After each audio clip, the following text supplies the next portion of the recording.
I felt good. I was still in shape.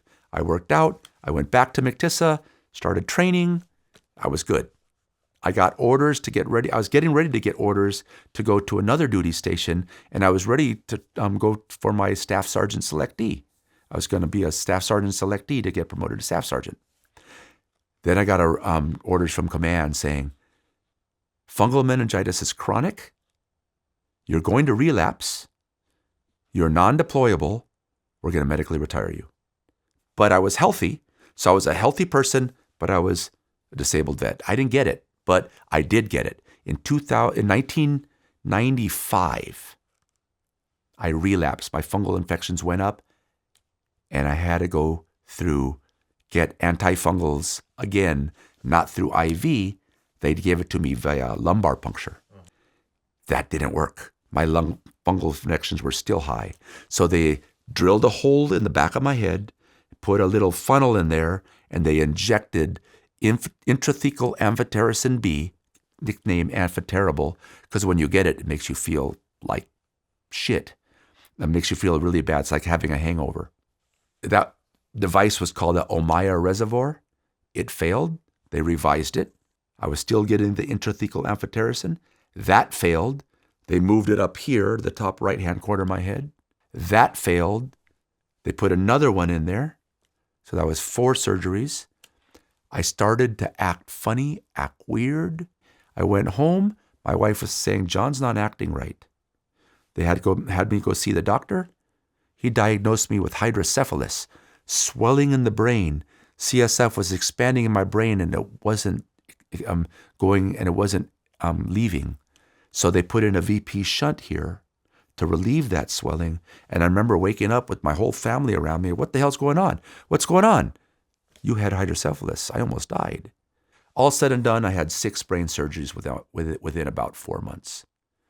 Very rough time, but I got better. Healed. My levels went down. I'm good. And I progressed in my way. I remember with every surgery, they had staples around every shunt. My son said, when I grow up, I want staples like my daddy. And I said, no, son, you don't want staples. He called them snaples. I want snaples like my daddy. I go, no. But then after I healed, I lived a pretty good life. I was studying in jiu-jitsu, and I learned how to code in Java. I made it up Half Dome. I had a normal life, 20 years. 20 years later, I was presented with the spaghetti legs again, and I didn't know what was going on. Found out there was CSF pulling in my back again. Went to a neurosurgeon. The neurosurgeon at Sacramento said, who did all these surgeries? We see all the scars in my head, though. Maya, the VP shunt. I said, it was Stanford. He goes, I'm not going to I can't touch you. I'm going to refer you back to Stanford. To get that referral was a couple of months. By then, I started falling a lot more, started walking with a cane. Finally got to the neurosurgeon. The neurosurgeon said, we're going to do an exploratory surgery in your thoracic area, and we'll see what's going on. He said, John, I noticed CSF has been pulling in your back because of scar tissue. Arachnoid scar tissue grew and clogged the shunt, causing CSF to expand in that area, slowly working on your spine. We're slowly crushing your spinal cord. I said, okay, doctor, what do we do? He goes, well, I cleared that scar tissue. You should get better. Months later, I didn't get better. The walking got worse. More falls, more ER visits. He said, I don't want to remove that shunt. That shunt's been in you for 20 years and your body's grown around. It's very dangerous. But I do see a bulging disc in your cervical area. And the spinal cord is one long train of complexity. Let's remove the bulging disc. Let's fuse the bulging disc. Let's do a discectomy and fusion. And that's a normal surgery. It's low risk. I've done many of those. It's pretty safe.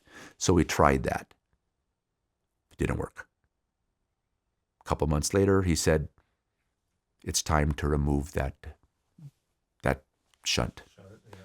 My wife, we were high school sweethearts, and she went to she became a nurse She went to school to become a nurse, and then she worked at Stanford Neurosurgical Ward. Oh. And she said, John, I don't want you to remove that shunt. I know patients who work to have that type of surgery, and then they didn't wake up from the operating table. Oh, really?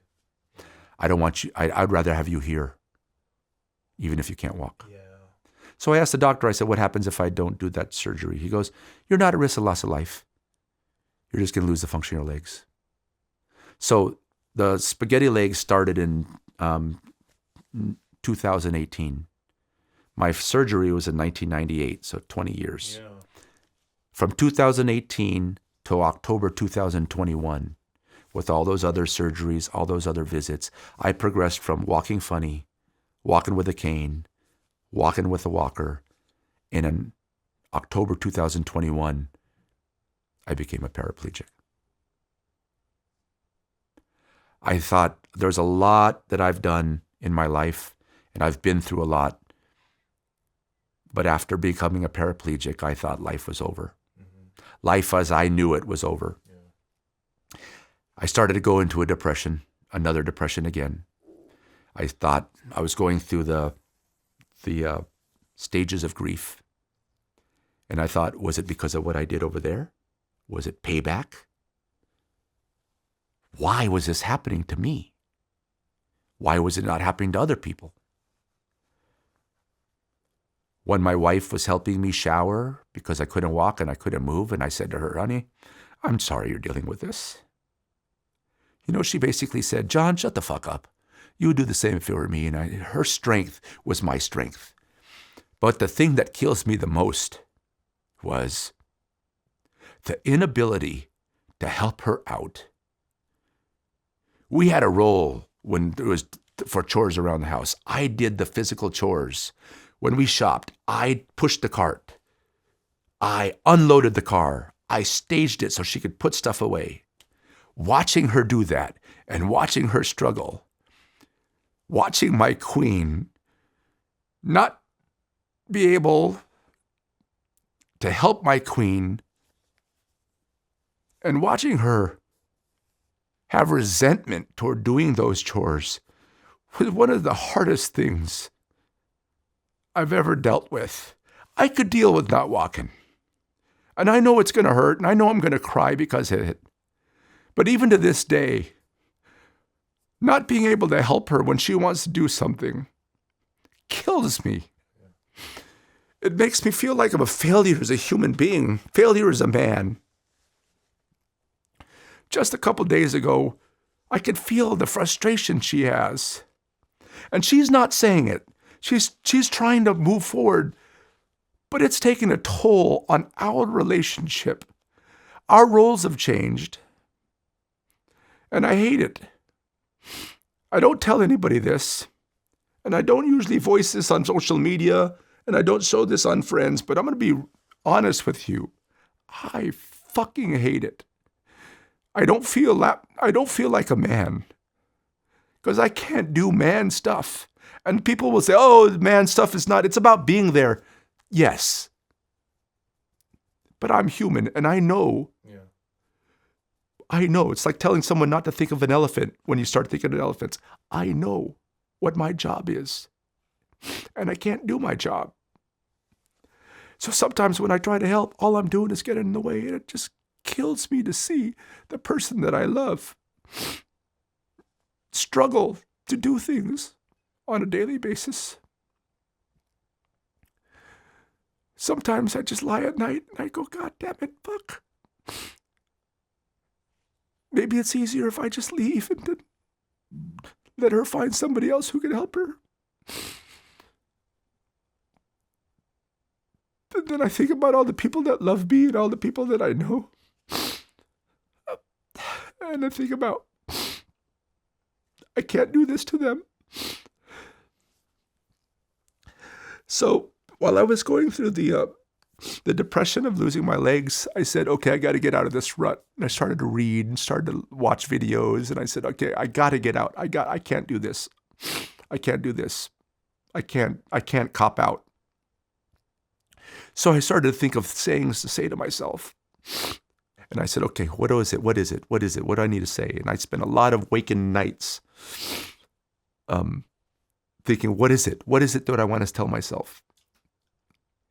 And there's a lot of reiterations, and I came up with this term, and basically it's my mantra, and it's this: you are not a result of what happens to you. You're the result of how you respond to what happens to you. Since you can control your response, you can control your result. That has been the guiding principle that caused me to say, fuck it. I'm going to go and figure it out. There's a term in the Corps called improvise, adapt, overcome. When Marines get a mission and something's in their way, they don't turn around and go home, and they don't take the easy way out. They improvise, they adapt, they overcome to get through that mission and accomplish that mission. My mission of life is to be the best person I can. And to do that, I have to improvise, adapt, and overcome. So what I'm doing is I'm determining my result. I'm choosing my response. I could respond and become a victim, or I could respond and become a champion. I'm choosing to be the champion. And I realize this, that people exist in one of three states of energy. And these states, and I call them, and there's multiple states that people say, and you could live in any one of these three states, but it's not good to be in one state and it's good to be in another, and I'll tell you what the states are. And there's hybrid states. You could be in both states. The states are energy draining, energy neutral, and energy giving. And I'll start off with the energy neutral. Energy neutral, if everybody turns left, I'll turn left. If everybody's happy, I'm happy. If everybody's sad, I'm sad. There are times when you need to be in that. I know one time, boot camp. You follow what everybody does. Another one is energy draining, and people know this. I'm feeling bad because somebody did something to me, and I'll tell you why I feel bad. So when you feel bad with me, I'll feel better. I just drained some of your energy. Sometimes I need that. I'm feeling bad, I need to be boosted. But if I live in that energy state, I'm going to be known as, here comes John, Debbie Downer.